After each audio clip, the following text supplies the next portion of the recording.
এই দিনে দেয়ালে ভগবান কৰু আলিঙ্গন কৰি মোৰ পথৰ কণ্টক দূৰ কৰোঁ সাজু হৈ মৃত্যুৰ বাবে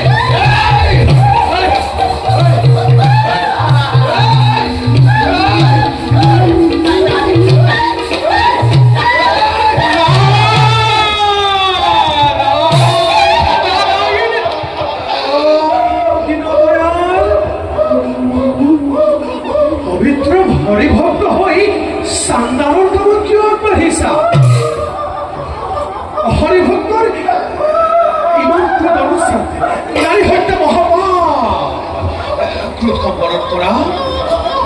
মোক বাধা নিদিব দেৱৰ্ষি এই পাপিনীয়ে সকলো অনৰ্থকৰ মূল গতিকে এক হত্যা কৰি পাপিনীৰ পাপ কাৰ্য মই ধ্বংস বিদুষীক হত্যা কৰিলে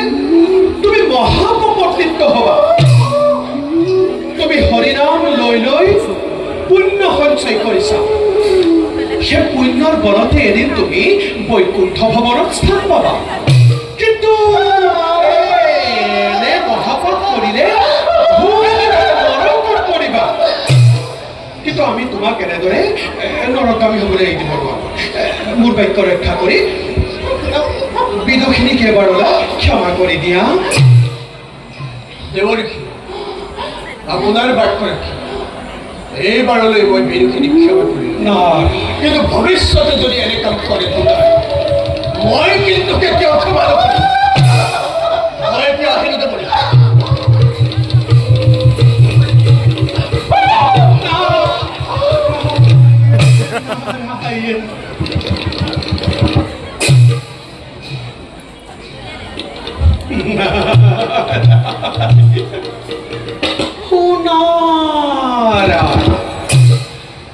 এইবিলাক কাৰ্য উদ্ঘাটন কৰি ঘূৰি ফুৰাৰ বাবে মোক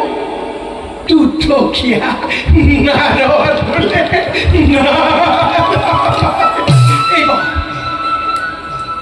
এইবাৰ মই বিদুষীক দীনদয়ালৰ ওপৰত প্ৰতিশোধ ল'বৰ বাবে সাজু কৰোঁগৈ বিদুষী তোমাক ৰক্ষা নকৰাহেঁতেন তোমাক আজি হত্যা কৰিলেহেঁতেন এইবাৰ পিছে তুমি দীনদয়ালৰ ওপৰত কি ব্যৱস্থা গ্ৰহণ কৰিবা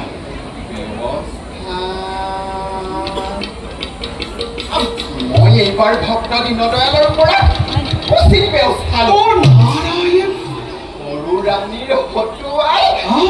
তেওঁকো হত্যা কৰা কেনে হ'ব দেউৰী হত্যা কৰাৰ পৰিৱৰ্তে মোৰ ওচৰত এটি উপায় আছে মোৰ ওচৰত এটি ঔষধ আছে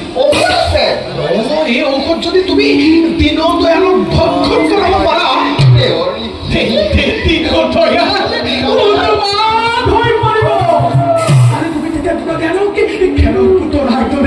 খেলৰ পুতলাৰ দৰে নচুৱাই থাকিব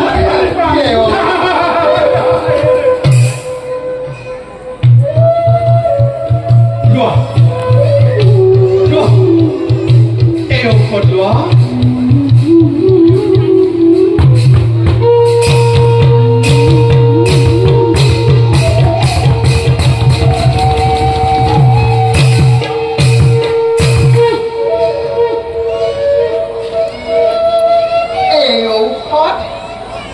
মই নিশ্চয় ভক্ত দীনদয়ালক ভক্ষণ কৰাম দেউৰী মই এতিয়া আহিলোহে সৰু ৰাণীৰ লগত এই বিষয়ে আলোচনা কৰিম সৰু ৰাণী সৰু ৰাণী সৰু ৰাণী সৰু ৰাণী